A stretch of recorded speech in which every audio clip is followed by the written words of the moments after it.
This is Paul McGann, and you're listening to the Five-ish Fangirls podcast.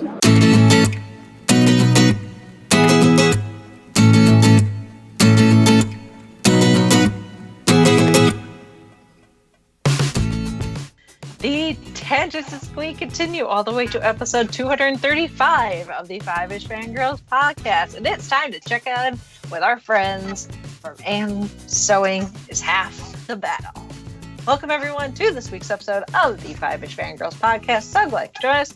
Let's start with a break for the virtual table and see who's joined us this week.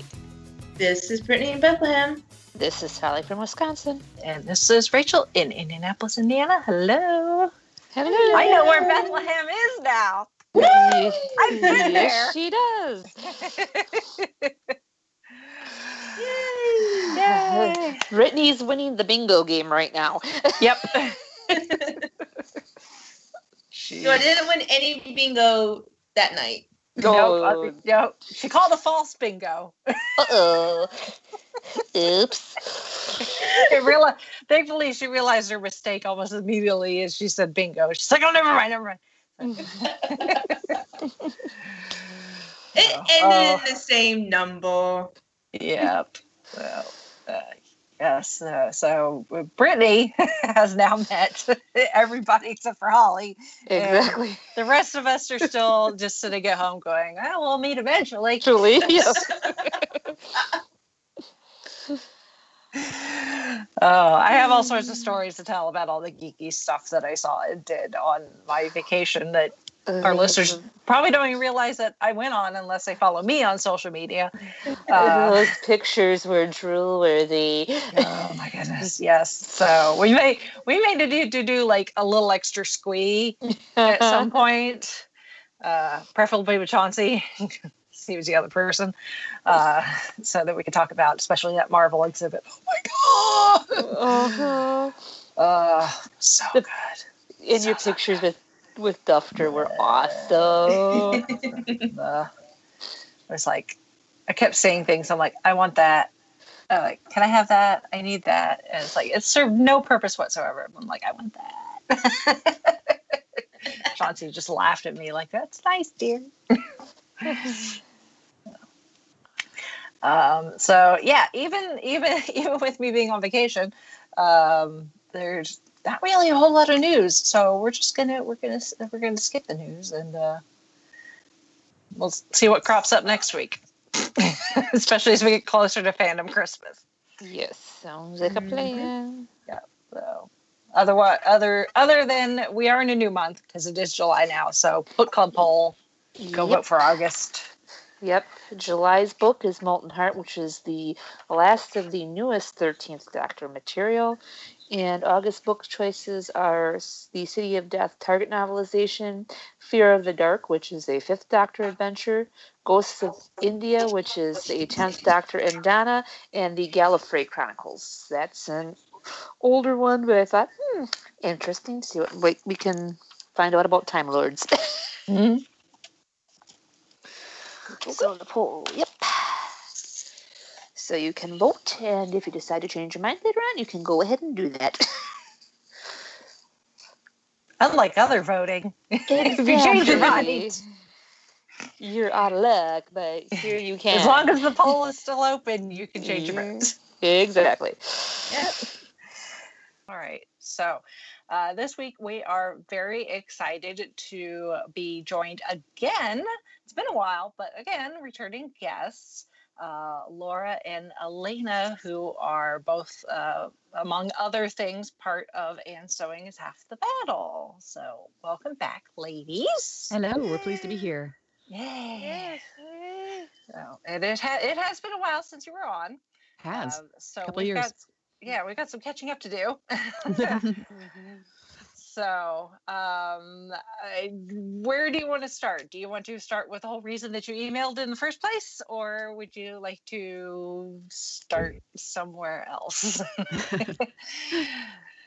So, the whole reason you sent me the email was because Laura's got a new book coming out very, very soon. That is true, but I feel just a little guilty being like, hi, let's come on and talk about me. Yeah.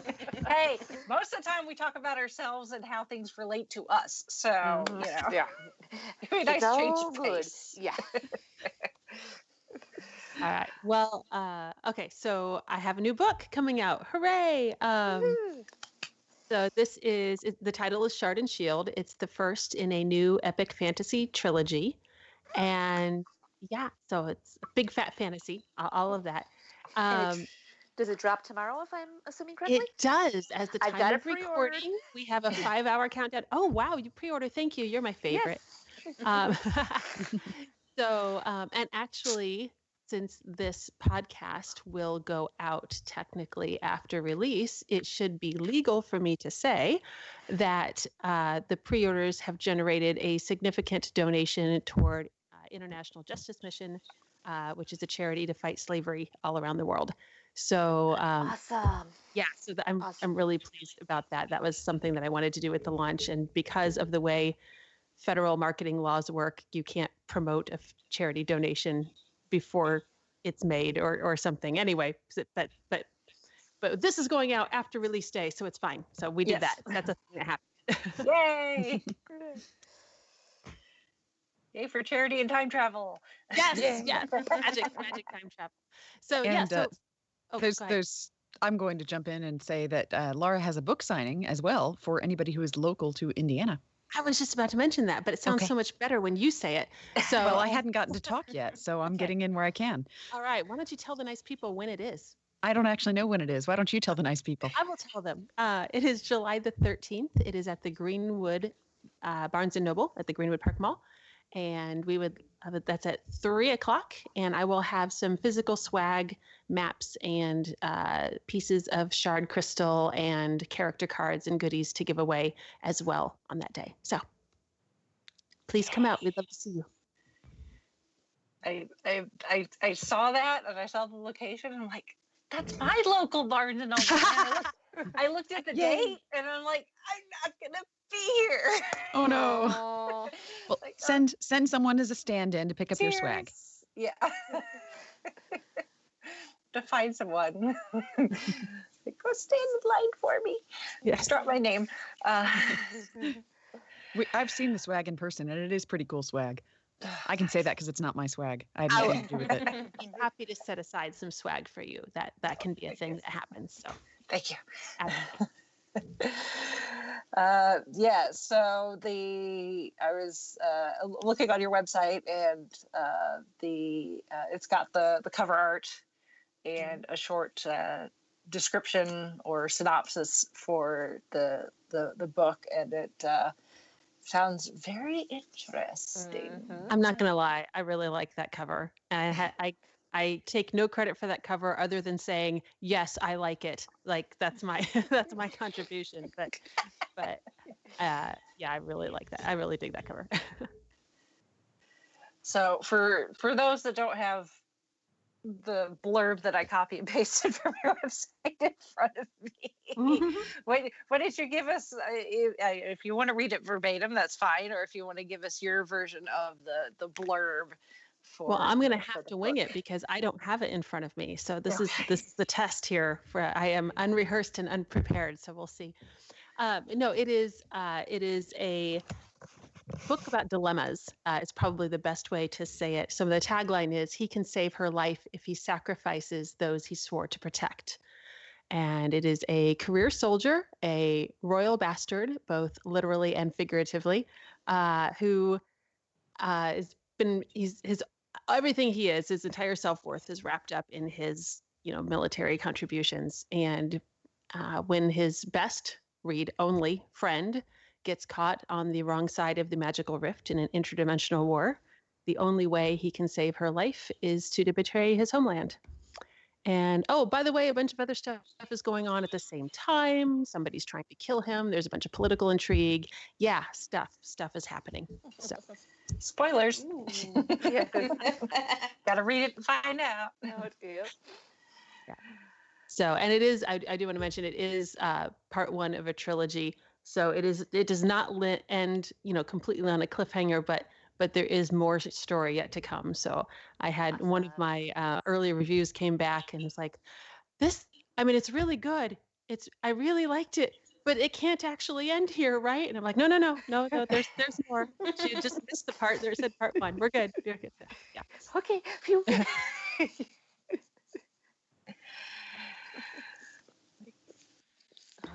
And in the meantime, while you're reading waiting it. for the rest of them to come out, there you've got plenty of other books that you've. I do. Well, I written will to actually read. I will actually reveal that book 2 just went up on pre-order. So there is that out there. This is not going to be one of those series that you wait 3 years for the next installment. Like that's Yay! that's not. I don't like that. So I don't want to do that to anyone.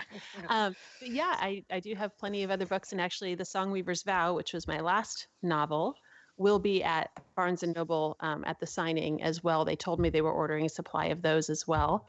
And if I'm going to shed my natural Midwestern persona for a second and try to brag, that one was the 2018 Realm Award winner for Best Fantasy of the Year.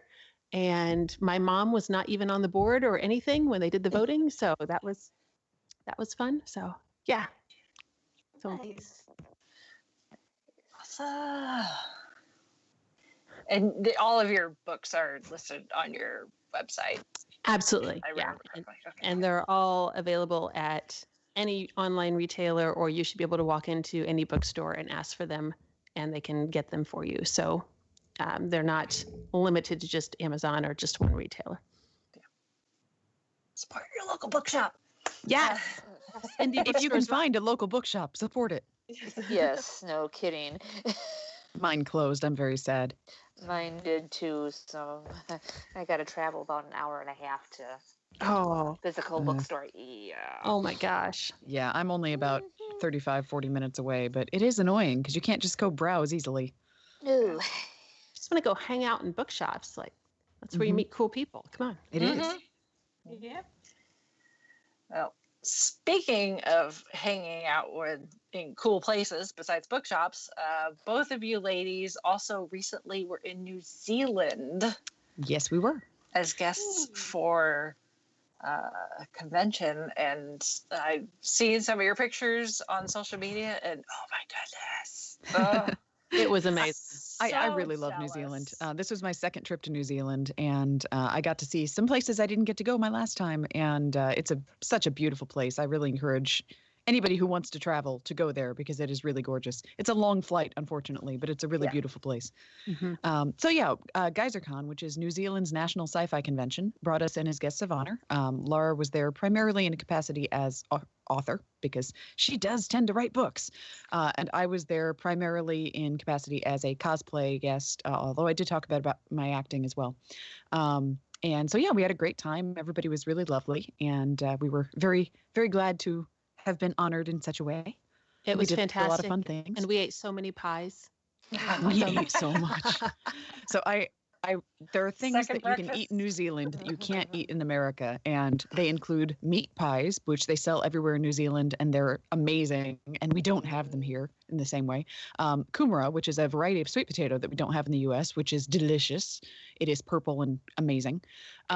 And they have really good fish and chips in New Zealand, which, we have fish and chips in the U.S. if you happen to be fortunate enough to live near the ocean. Indiana is not near the ocean, and that's where I live. So we don't get fish and chips here. So I ate a ridiculous amount of food. I probably brought back as many pounds on my body as I did in my suitcase. Also, they have Cadbury-covered Oreos there. That's not even fair. Those sound good. They are good. just as good as you are imagining. Like whatever you're imagining, add a notch, and that's how good they are. Like Oh, boy. ridiculous. Yeah. So in this podcast, we'll be reporting everything we ate in New Zealand. The end. I'm So, fine with that. so basically, pretty much, if you went into a store that had the Cadbury, you'd be cleaning off the whole shelf and taking them home in your luggage. I don't know why you're putting that in the hypothetical. I actually brought home 3 complete packages of Cadbury covered Oreos. They lasted less than a week. Oh yeah. Oh, wow. Wow. But we did things other than eat in New Zealand as well. I'm sure you did. But we hey. had a little writers retreat actually. The convention we were at had a strong writing track, and so several of the writers got together and we sat in a hot spring and wrote afterwards, discussed plot problems. That was great. And we did a lot of hiking. We went through a lot of the geothermal areas. We went around and did sightseeing and played tourists, and it was a really good time. And I also, I got actually- to cosplay, which is fun. Yeah. I actually went out a little early before the convention. My husband and I went backpacking through one of the national parks in New Zealand. And so we did the Abel Tasman Great Walk Tramp, which was about 4 days out on the trail. And that was really fun and beautiful scenery. I've got a lot of photos up on my blog, which is lauravab.victoralphabravo.com, if anybody wants to see those. And they were just great pictures. And I feel like after carrying my pack through 4 days of up and down, then I was justified in eating 18 packages of Cadbury covered Oreos. Like that worked out. Yeah. Yep. You deserved it. That backpack We would have can eaten be them even if we hard hadn't work. deserved it. Let's be honest. I mean, Yeah. True. You know how you make a decision and then you justify it? It's a lot like that. Yeah. Yep. I do have a policy whenever I'm traveling in a foreign country, though, that I don't restrict what I eat because how often am I going to be in that country? You know, it's an experience. And Exactly. food is part of that. Exactly. And I love Yep. tasting local foods. Yeah. I mean, not that Oreos are a particularly unique food to New Zealand, but in many But countries you get to eat local Cadbury foods. covered Oreos, come on, That's right. true. We don't have those here. That's true. And we tried the variations because there were also Cadbury covered mint Oreos.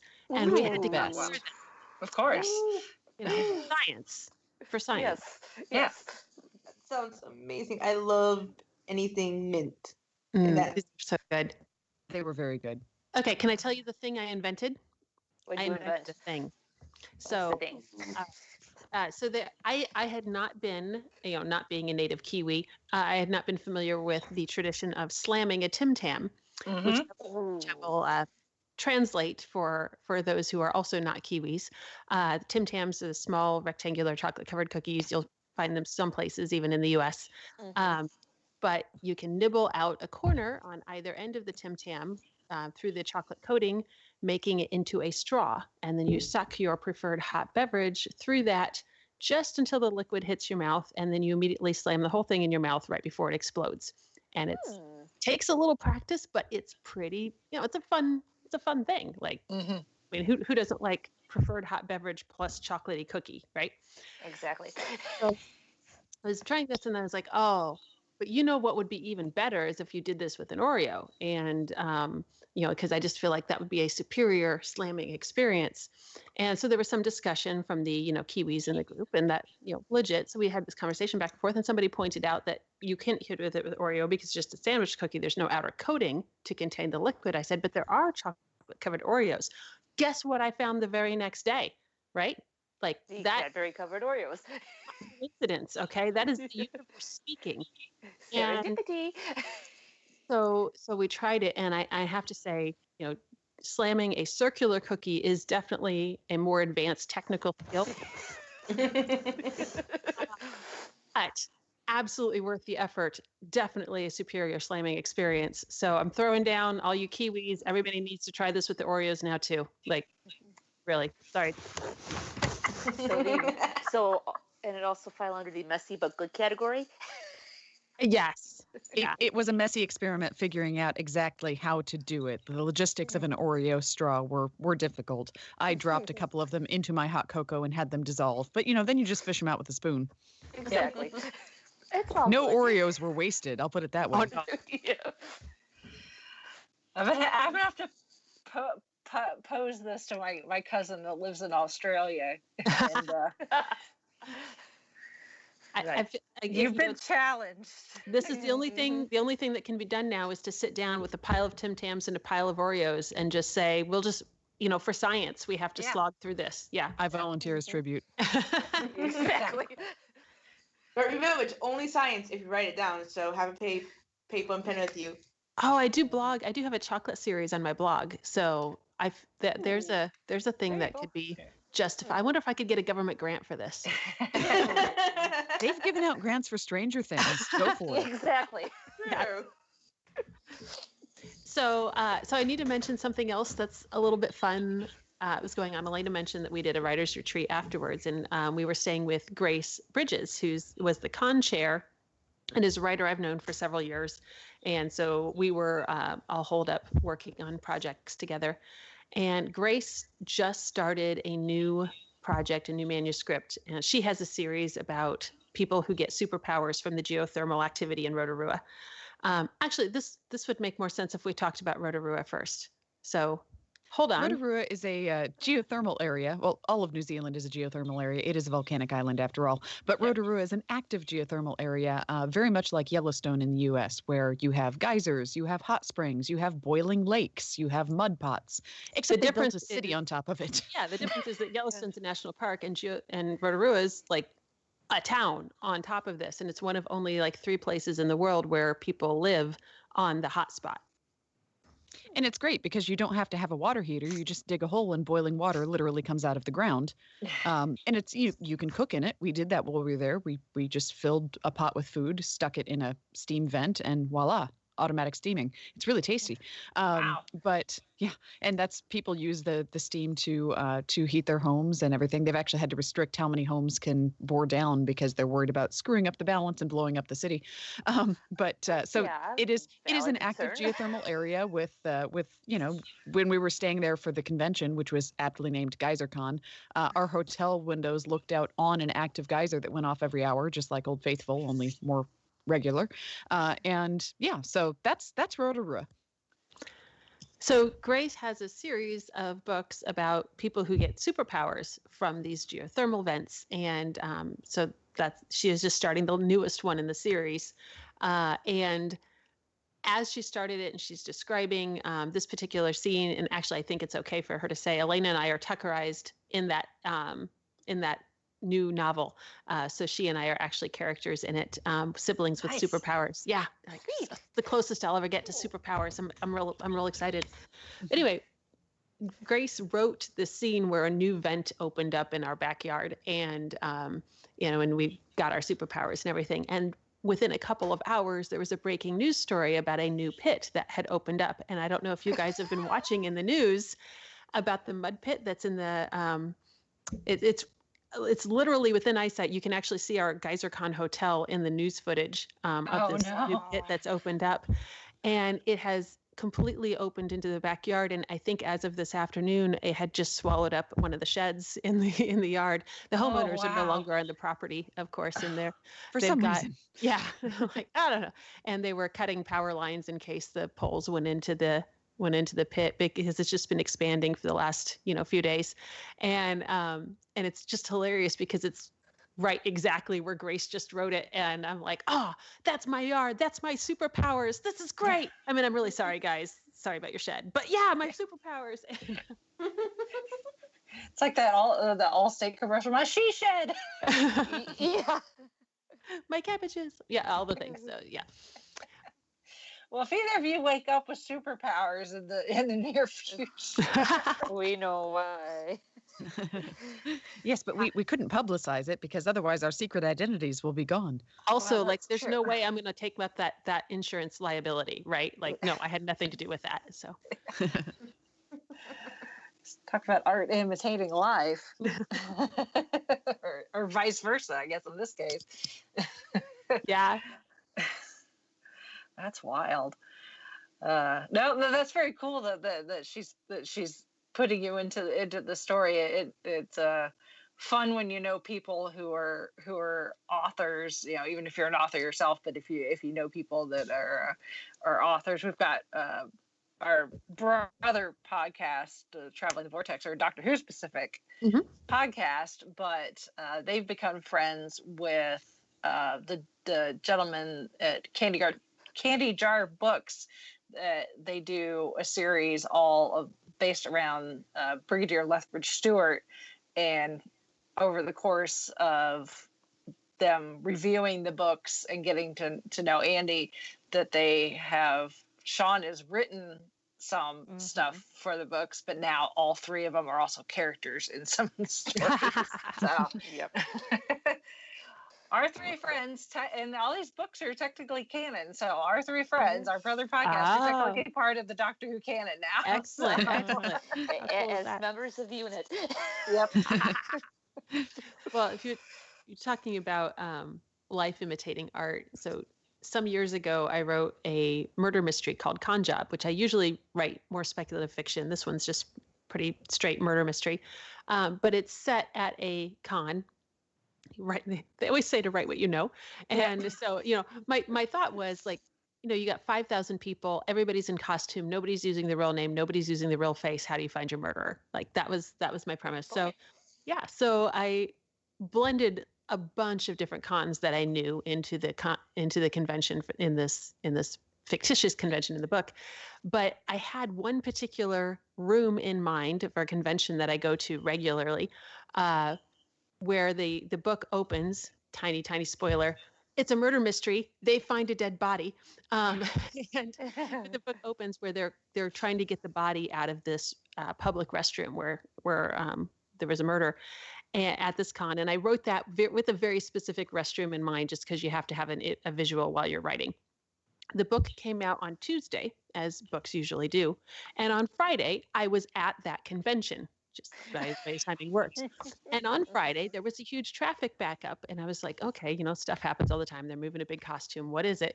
No, actually, they're taking a stretcher out of that restroom. Oh my God. And I'm like, the book came out like 4 days before. And I'm like, this wasn't me. This wasn't me. I have nothing to do with this. This is me. Yeah. That actually was kind of a publicity stunt. yeah. I swear it had nothing to do. Yeah. So and nobody but me knew that it was that restroom. It was just, that was my visual while I was writing. But oh my gosh, that was a little unnerving. I'll admit that. It did get awkward when she set up a table outside the restroom and began hawking copies of her murder mystery, though.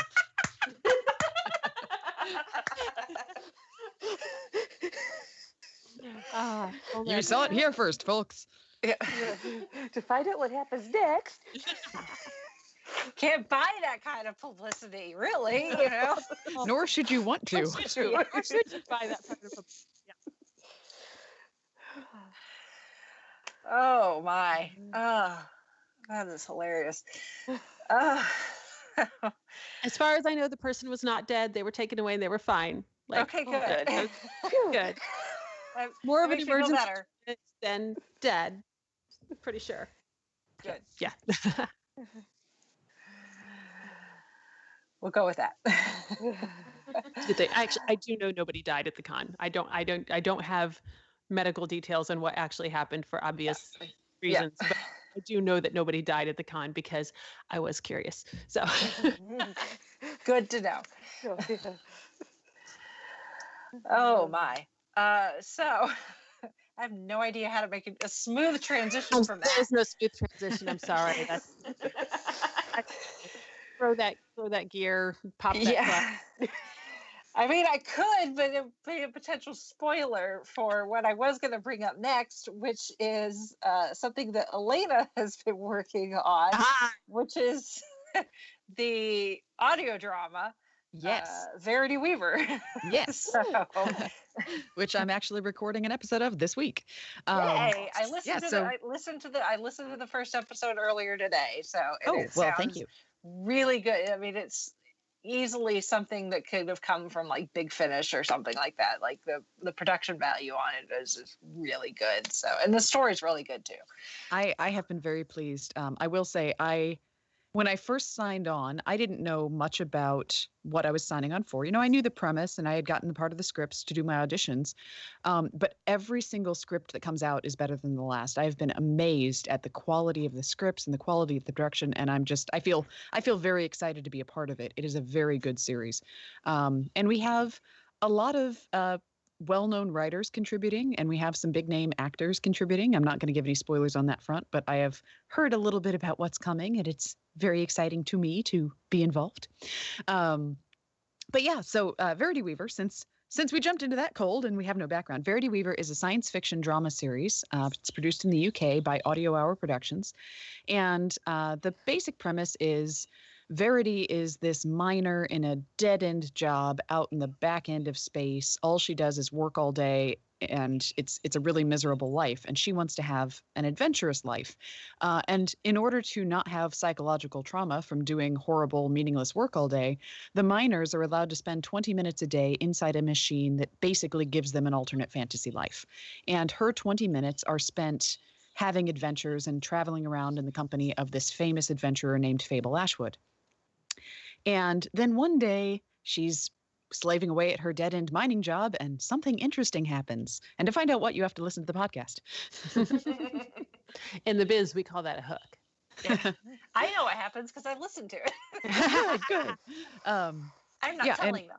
it is very exciting because it is traditional science fiction where, if you go back to your classic hard sci-fi, almost all science fiction functioned to serve as a mirror to reflect society and society's problems and society's aspirations. And this series does an excellent job of highlighting, hey, these are issues people face. These are things that society does that may be good or bad. Let's look at them in a very removed context, out in outer space, in another time where it's totally not the Earth we're talking about. And then it makes you think about those things. And I've really enjoyed, reading every script I've got. I'm like, wow, that's really good. That's amazing.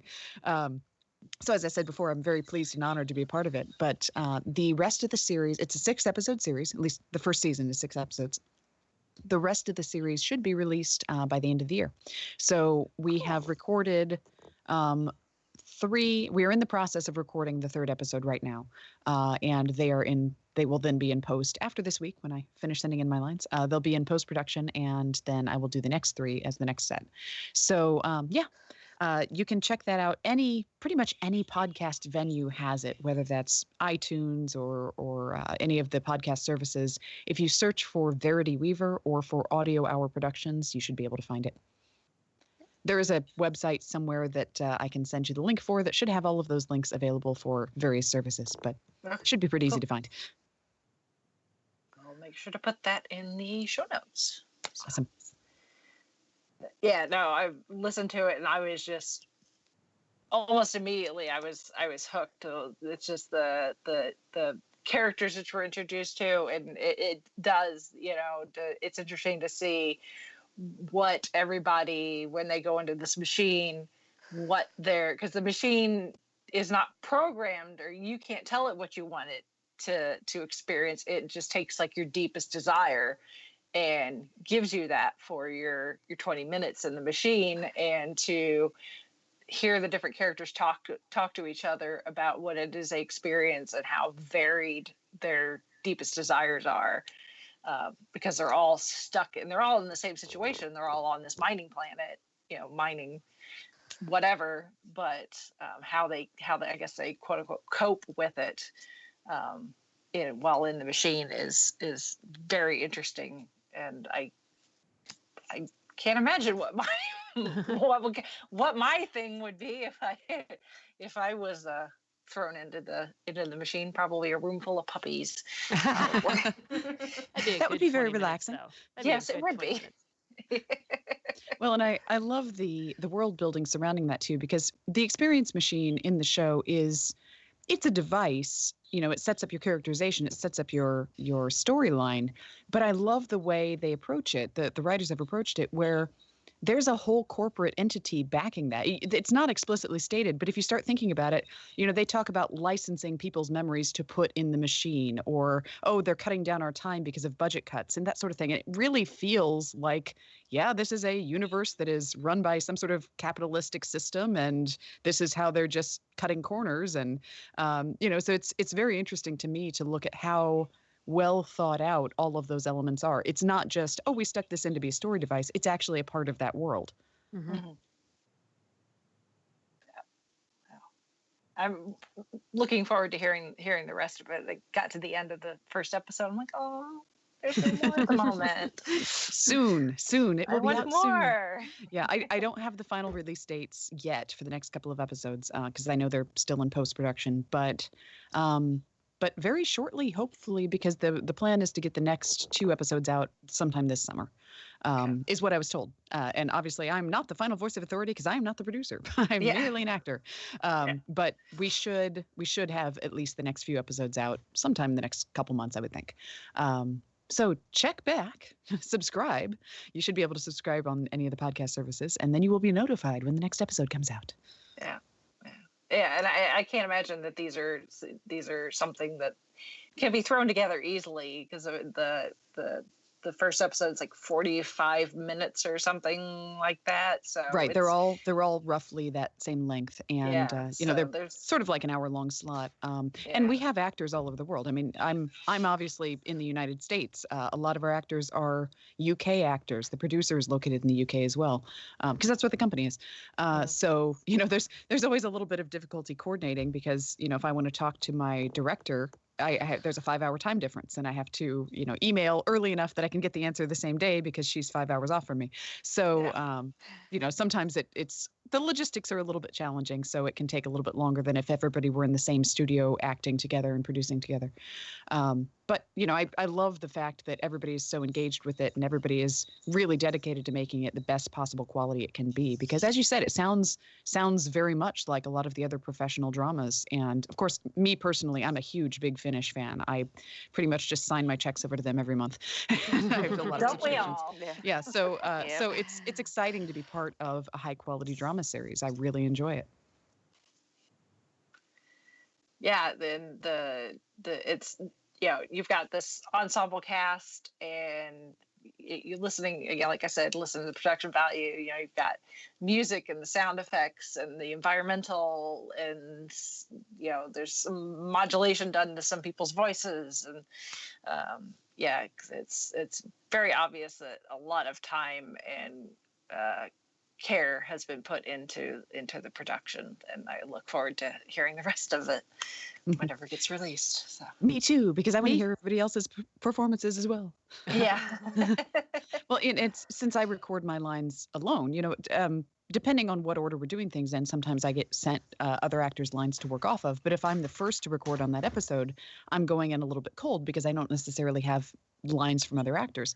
So it's very exciting for me to hear how the final product sounds, what the conversation tone sounds like, what the background sounds like, all the special effects, all of that, because I don't know what that's going to be like when I'm recording it. I'm just recording my dialogue.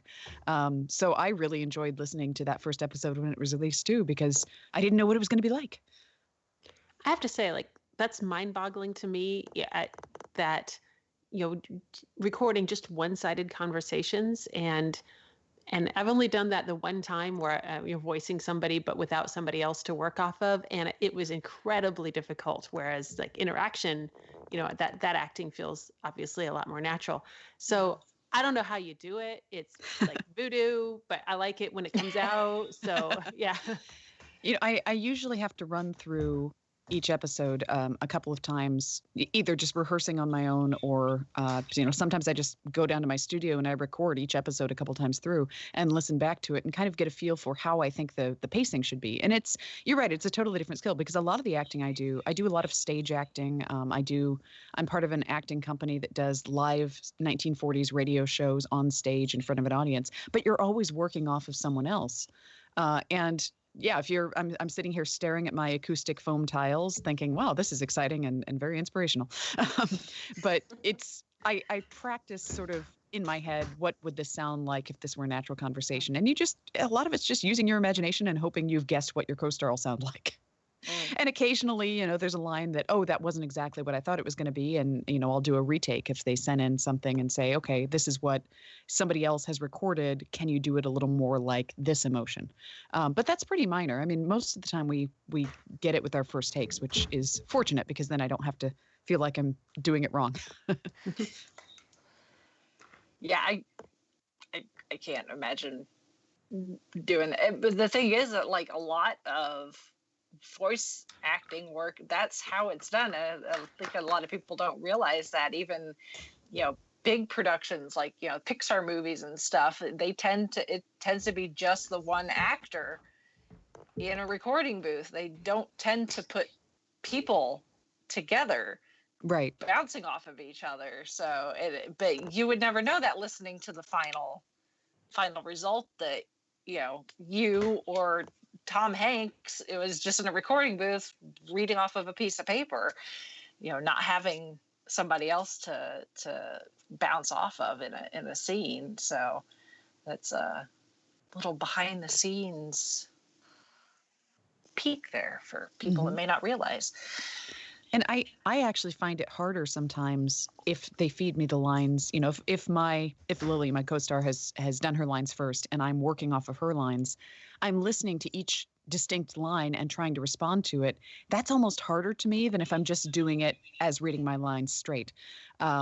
And I think it's because I don't feel the same energy. You know, you're used to, if you're talking to somebody, you're getting a lot of that sort of nonverbal communication. You're getting the energy from that person. And when you're just listening to a line, it's actually hard to imagine how you sound in response to that. So it can be tricky either way, whichever way you do it. But it's something that I enjoy stretching as an actor, because I'd done a little bit of voice acting before, but nothing on this scale. And it's challenging and it's fun and it's always new. So I enjoy doing it as an actor. Very cool. Very cool. Again, I'm kind of stuck with the not having a good transition, but I guess I had something and I lost it. Whoever wants to take this, or both of you, although I think this is more Laura's thing, but while looking at your guys' social medias and stuff, tell us about Canines in Action, because we're all animal lovers here. So. Oh yeah. So Canines in Action is my day job, because I train animals, canines in action, hence that it's a lot of dogs. I do work with other species as well. And so I'm a trainer, and I will go to people's homes or go to consult on particular issues or whatever. And then also I'm faculty for an international training certification body, education and certification. It's the Karen Pryor Academy. And I love that. And I just taught a workshop this weekend. So I've got 6 people in a roughly 7-month-long course. They're working toward certification, and they'll be assessing here in about 6 weeks for their final professional certification. And it's so much fun and it's so fulfilling, and I really love that. So, yeah, I guess there's my little advertisement. If you're in Central Indiana, Canines in Action is available to help you too. Ta-da! So, and actually, I've written, I'll just circle this back around. I have written a couple of nonfiction behavior and training books out of that work too. So those are Fired Up, Frantic, and Freaked Out, and Social, Civil, and Savvy. And I just have to say that because I worked so hard to be able to say those names fluently that now I have to show off that skill. So choose your titles carefully. That's just all I'm going to say. Yeah. Because when you're going to have to repeat it. Oh, yeah. Oh, it's hilarious. Like, I'll go somewhere to speak and they'll introduce me. Because again, this is my day job, right? So, and some poor person will be assigned the task of introducing me before I speak. And it is Laura Van Arendonk-Baugh, the author of Fired Up, Frantic, Freaked Out, and Social, Civil. And it's just, you could just see them like up there with the microphone, just weeping silently, like, why did I have to roll the low number that this is my job? And you know, I've been asked a number of times, like, are you comfortable introducing yourself? And I'm like, yeah, that's fine. Most people's eyes glaze over when they see the name Van Arendonk, though. I mean, that's a lot of letters in a row. Oh, and no. It's even more because I'm Laura Van Arendonk-Baugh in my fiction career, but in my nonfiction, I use my full name with all my certification initials. So let me see if I can actually remember them all now. So it's Laura Van Arendonk-Baugh, KPA, CTP, CTDTKA. Yeah, that's. Wow. So we just throw You that. just need a few more letters and you'll have the whole alphabet. I'll tell you that typeface selection to get that name on a book cover is an actual art form. So I imagine. Yeah, my cover designer, emailed me, and they had done some ridiculous attempt to try to make my name large, and because it's people authors want their names big, right? That's too flattering. Everybody wants the giant, second coming Stephen King author name, and I just wrote back and I'm like, it's fine. Just put it in tiny letters at the bottom. It's totally fine. Yeah. I'm not worried about it. And they were like, thank you. Yeah. Like play with the kerning a little if you need to. There's As long as just it's still legible. don't even worry about it. We're good. It's like do non-serif. That'll save you even some more space. Oh yeah. Oh yeah. It's just League Gothic. League Gothic is one that's very tall and very skinny. That's the friend right there. Yeah, just one of them. Yeah. Can you tell I've done some work with graphic design? I understand. Yes. It's like coming up with the logo for this podcast. I'm like, how do I make this work?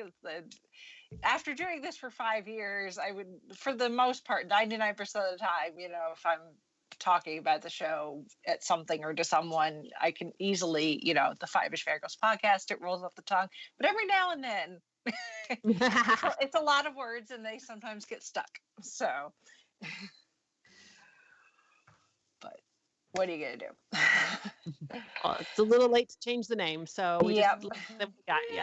Yeah, we're kind of established with the name. Yes. Just kind of like you guys are too. Yep. Like, and sewing is half the battle. It's kind of a mouthful, but you're established with that. So speaking of which, obviously, Laura, you've got your book signing coming up, but what else do you guys have coming up as far as events and stuff? Are you guys going to be at Gen Con? Gen Con. We are definitely going to be at Gen Con. Quickly. Yeah, we do Gen Con every year. It is a hometown convention, and we do workshops there. So as usual, we are doing a lot of costuming workshops. We even have a new one this year, I believe, that we've not done before. We're doing cosplay workshops. We're doing crafting workshops. We're also doing some seminars on mythology and folklore and things. That'll be on possibly writing. Norse mythology, Japanese folklore, and I wanted to mention that Grace Bridges, who's the New Zealand author I mentioned before, she's actually coming in for Gen Con and we'll be talking about speculative fiction and all the geek stuff happening down in New Zealand. And hers will be a free seminar event as well. And we'll all be back to back. So you can catch us all at the same time. And you can find those events. If you know how Gen Con works, they have their event finder where you pre-register for events to get your tickets. And you can just search for "And Sewing is Half the Battle" and find all of our events. We have some games that are run under that name as well. Mark and John run Toon D&D and some things. Which is the best. Which is so much fun. And I will throw this out because people are sometimes discouraged if they look and see that it's sold out. We do take generics at the door. So if you see that an event you really want to do is sold out, come anyway. We will fill the room to capacity. Actually, we're doing electronic ticketing this year, which means you can come if you don't have generics and we can make it happen right on my phone. So well, there you go. So definitely come if you want to be part of a workshop. We will get you in somehow. Until we hit fire code, we will get people in the room. Yes. Till the fire marshal stands there and says, stop. Right. As far as the rest of the year, let's see. After Gen Con. Well, I want to talk about before Gen Con real fast because I'm going to be at the Realm Makers Writing Conference in St. Louis, which is primarily of interest to writers. But Saturday night, and oh my gosh, I should probably look up the date. I believe it is July the 20th. I will have to double check that. But Saturday night, we have a big book festival that is open to the public with Terry Brooks and Peter Brett and about 50 other authors all there. So you can come in and pick up books and get signed and all the good things.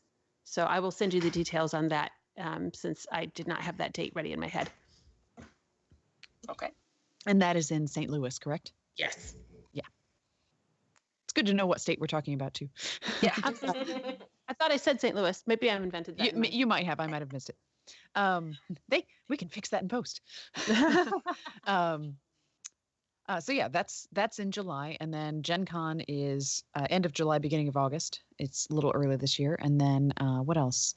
I am always involved with Doctoberfest, Who North America's Doctoberfest, which I'm sure you've talked about on this podcast before because I've seen you there. Yeah. I think I even did a podcast with you there once, or showed up for one. What else? I'm staff at Chicago TARDIS, so I will definitely be at Chicago TARDIS again this year. And we're doing some new presentations and workshops at Chicago TARDIS this year. I don't know if I'm supposed to actually say that, but I just said it, so there we go.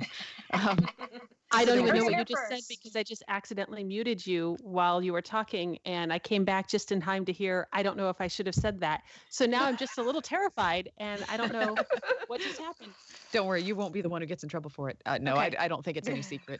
But we are adding some more interactive events, some of which I'm running at Chicago TARDIS. So that should be a lot of fun. Okay. Cool. And what else do we have going on? Help Well, me out I need here. to do a real quick rethink words. I word for professional. Yeah. You're right. You don't speak. Let's make it a first draft, okay? I just want to say. And actually, that's the thing is I realized I just wiggled my mouse and turned on my computer and realized I had said something wrong about St. Louis. So can I say that again? No, go ahead. Because I put in the right author names. So in St. Louis, I will be at the Realm Makers Writers Conference, which is primarily of interest to writers, but on Saturday night, which is indeed July the 20th, at the Sheraton Westport in St. Louis, there's a big book festival, and we will have Terry Brooks and Brent Weeks and about 50 other authors there signing books. So it's free, totally open to the public. Come in, bring your own books, pick up books there. That's a thing that's happening. And I will be there and be happy to sign for you.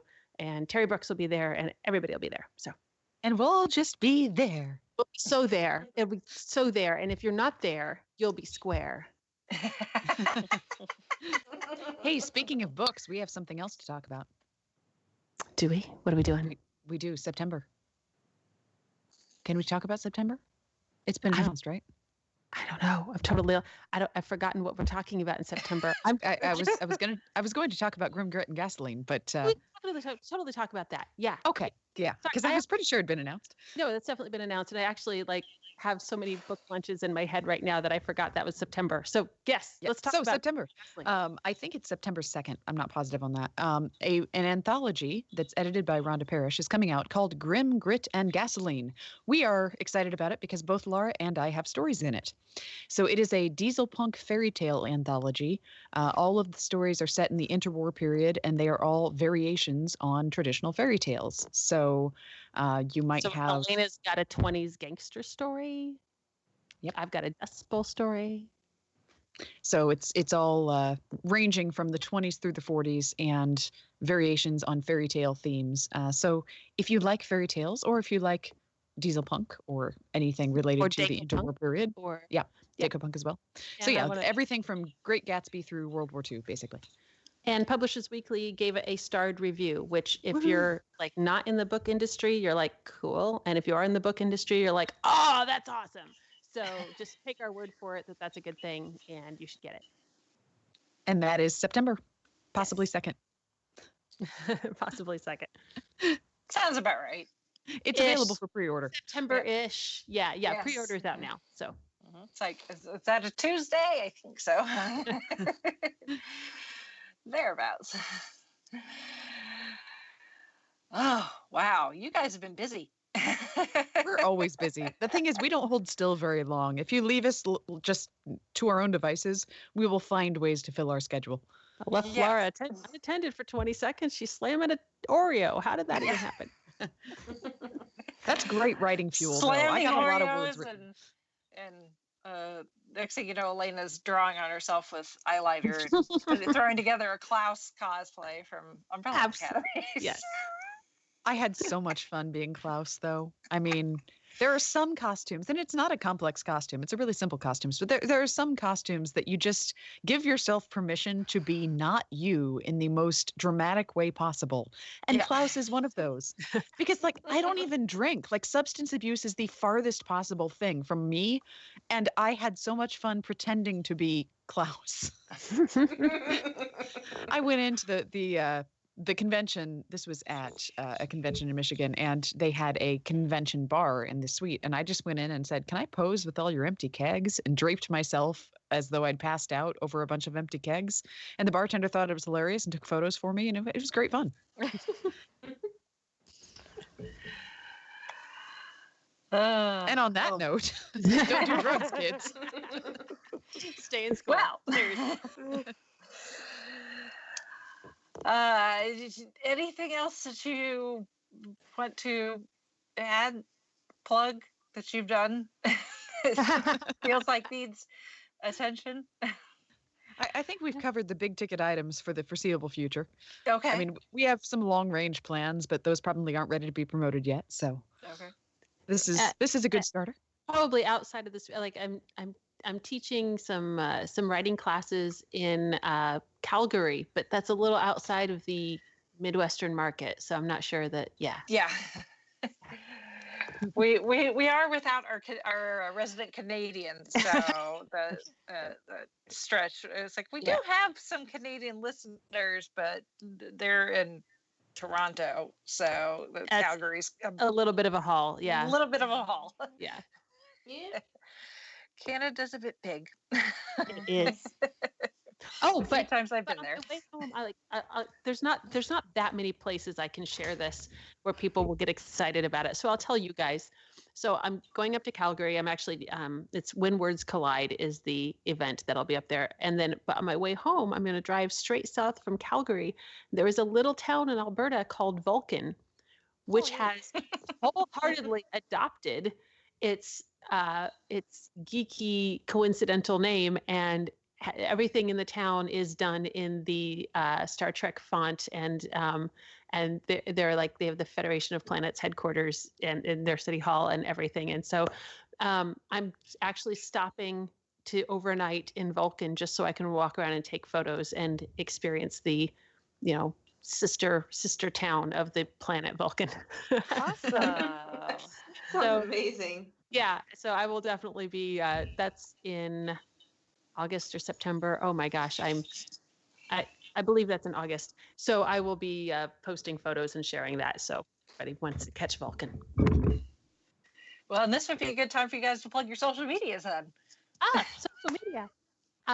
My hub, you can find me at VictorAlphaBravo.com, and all of my social media is linked off of that website. And then I have a newsletter on the site.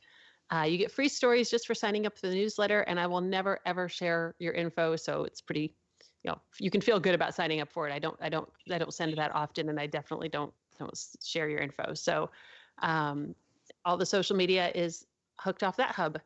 And then Alena, you can take sewing and yourself. All of sewing's social media, which is pretty much all linked. If you find one, you can find the others. It's under the name, surprisingly, and Sewing is Half the Battle. So that is Instagram, Tumblr, Facebook. All of those are just listed as and Sewing is Half the Battle. The only exception being Twitter, because when we signed up for Twitter, that was too many characters. So Twitter is ASIHTB. For And Sewing is Half the Battle. But again, those are all linked together. My personal social media on most of those services is under AVA Antares. That's Alpha Victor Alpha Antares, like the name of the star. And if you want to follow me, I don't post anything particularly interesting relating to my professional career. I mostly just nerd out. But, it's there. Nerding is fun. Yeah, nerding is fun. I'm a like huge selfies nerd. with, certain trolls from New That is Zealand. true. That is true. Yeah. And the danger of having me run, I don't use a personal Instagram account. I just run the Sewing is Half the Battle Instagram account, which means that usually it's just me being nerdy all over the sewing account. And then it cross-posts to Tumblr and it cross-posts to Facebook. And basically it's me posting selfies of everything I do that's nerdy. But, it's all related to costuming somehow distantly. But yeah, if you search any social media for And Sewing is Half the Battle, you can probably find one of our accounts. And AVA Antares is just my personal accounts when I have those. Awesome. Well, we'll make sure to link as much as possible in the show notes. So try to get the links that you guys have mentioned throughout this conversation as well. We're going to have a lot of links, so for people to check out. Well, and Click all away, of our social everybody. media is also listed from our website, and sewingishalfthebattle.com. So if you go to the website, there is a page with all the social media listed. So that's the easy link. Yeah.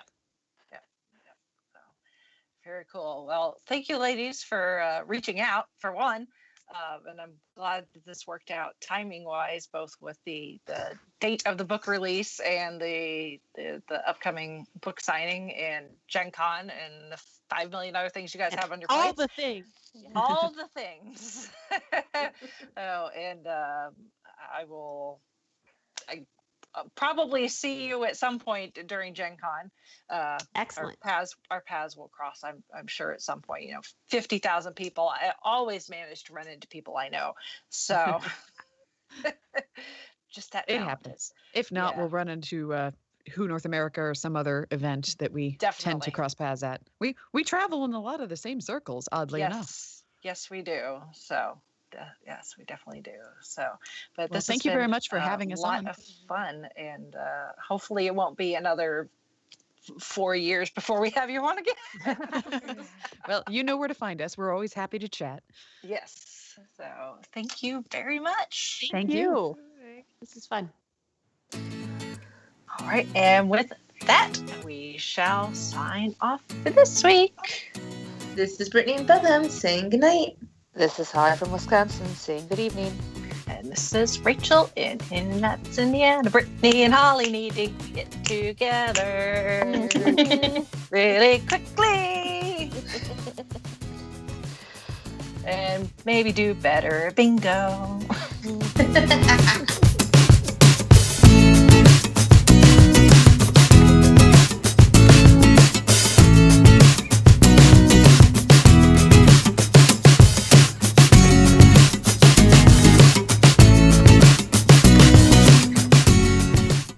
Listening to the Five-ish Fangirls podcast. You can find more episodes and information at the5ishfangirls.com. Any and all books, movies, games, and any other forms of media mentioned are owned and operated by the respective copyright holders. No copyright infringement is intended or implied. If you wish to support the show, the easiest way is to leave us a rating and review on iTunes. More ratings and reviews will make it easier for others to find the show. If you wish to support us monetarily, you can do so at patreon.com/5ishfangirlspodcast. All money goes towards fees and equipment to keep the show going. For official Five-ish Fangirls merchandise, visit redbubble.com/people/5ishfangirls. We love hearing from our listeners and encourage feedback. You can email us at fiveishfangirls@gmail.com. You can also like and follow us on Facebook at facebook.com/5ishfangirls. Thank you so much for listening, and may the squee be with you.